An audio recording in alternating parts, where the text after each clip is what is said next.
En esta unidad vamos a estar viendo cómo la tecnología puede colaborar en la autonomía de cada uno de nosotros.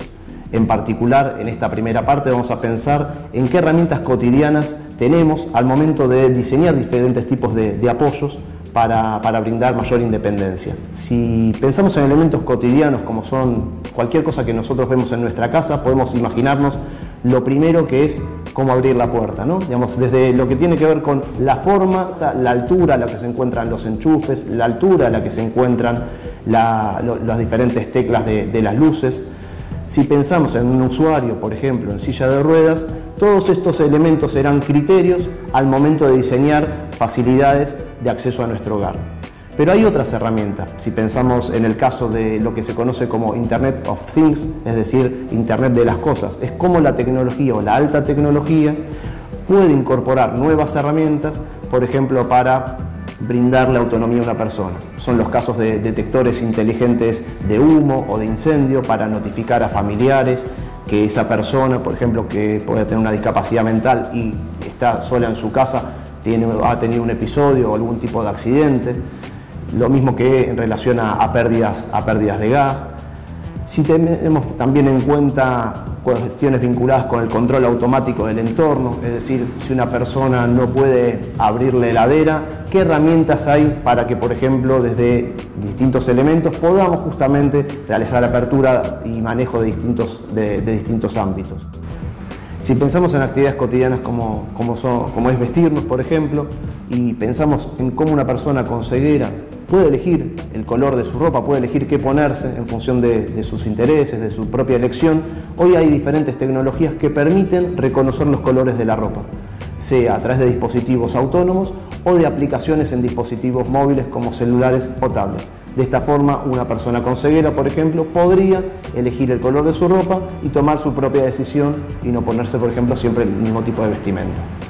Hoy en día existen otras alternativas pensando en la generación de contextos inclusivos, es decir, cómo podemos hacer entre todos para que todas las personas se encuentren incluidas dentro de la sociedad y no que tengan que vestir o colocarse algún elemento adicional para poder participar y ser activo dentro del espacio de la sociedad.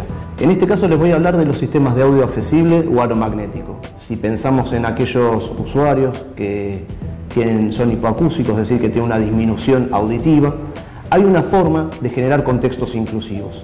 Este tipo de sistemas permiten disminuir o reducir o eliminar particularmente el ruido ambiente. Si pensamos en una situación cuando vamos al cine y tenemos al lado nuestro a alguien que come pochoclo, por ejemplo, podemos estar distraídos por la banda de la película o también por el estímulo sonoro que tenemos al lado. De esta manera podríamos escuchar únicamente la banda de la película.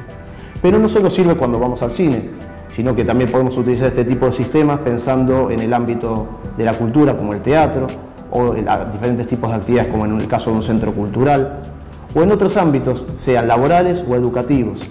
Podemos pensar contextos inclusivos en escuelas secundarias, en escuelas primarias, como también en el ámbito de la educación superior. ¿Y en qué consiste este tipo de sistemas? Lo importante de este tipo de sistemas es que la persona que ya utiliza un audífono no tiene que comprar nada adicional. Es el entorno el que se adapta a la necesidad de esa persona. Consiste en una instalación muy simple que rodea al aula, al perímetro, al teatro, y se utiliza un micrófono corbatero o un micrófono ambiente. Ese micrófono corbatero, como es el caso que tengo puesto en el día de hoy, en vez de salir por un parlante el sonido, sale por este aro magnético. Y la persona, a través de su oído, lo que hace es sintonizar, como si fuese una radio, esa fuente de sonido. De esta manera va a poder escuchar una única fuente de sonido, sea del docente, de la película, de la obra de teatro, sin ningún tipo de interferencia. La persona que es hipoacúsica y utiliza un audífono tiene dos modos de trabajo en el dispositivo que utiliza. Uno es amplificación, es decir, que cualquier ruido ambiente se amplifica, es decir, se aumenta su volumen para que se pueda ser escuchado. Y la otra es lo que se llama bobina T. Este modo de trabajo permite disminuir o reducir las interferencias a través del sistema de aro magnético. Por lo tanto, la persona no tiene que vestir o comprar nada adicional, sino que es el contexto el que se adapta a la necesidad de la persona. En esta última parte de la unidad 5 vamos a ver cómo los dispositivos móviles, es decir, los celulares, las tablets, pueden ser utilizadas como herramientas para nuestra vida cotidiana. Si pensamos en una persona con baja visión, que habitualmente puede utilizar una lupa para acceder al diario, a las noticias, a algún prospecto de un remedio, por ejemplo, lo que podemos hacer es pensar cómo un teléfono móvil puede ser utilizado como esa lupa y brindarle más herramientas que una lupa convencional.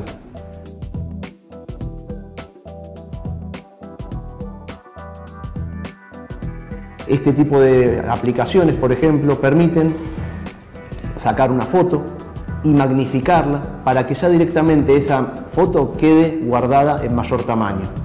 Puede configurarse para hacer algunos tipos de ajustes en función de las necesidades de la persona. Por ejemplo, se puede hacer que el fondo sea blanco y las letras sean negras, o se puede invertir los colores para que justamente el fondo sea negro y las letras sean blancas, siempre pensando en la necesidad y las posibilidades de visión, en este caso de una persona.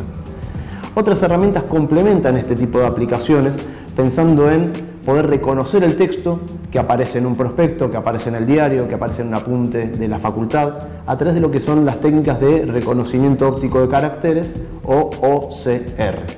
En ese sentido, el mismo celular o la misma tablet, al sacar la foto, permite a esa imagen reconocerle los diferentes caracteres, las diferentes letras que pertenecen a la imagen y, si lo necesitan, poder escucharlo. ¿Cómo lo escucha? A partir de lo que hemos visto como un lector de pantalla o un motor de síntesis de voz. Si pensamos en la autonomía y en qué situaciones podemos utilizar también la tecnología, nos encontraremos con diferentes casos. Situaciones de emergencia, por ejemplo, donde tal vez en forma temporal o permanente una persona no puede hablar. ¿Y cómo hacemos para que esa persona pueda notificar a la policía, a algunos bomberos, a las emergencias médicas, justamente si se perdió, está desorientado o tiene algún tipo de accidente? Existe una aplicación que se llama Ayuda Ya, también gratuita, que permite que la persona, tocando simplemente un botón en la aplicación del celular, pueda llamar a la policía y al mismo tiempo enviarle un mensaje de texto o SMS a un amigo o un email ya configurado a su marido o a su esposa.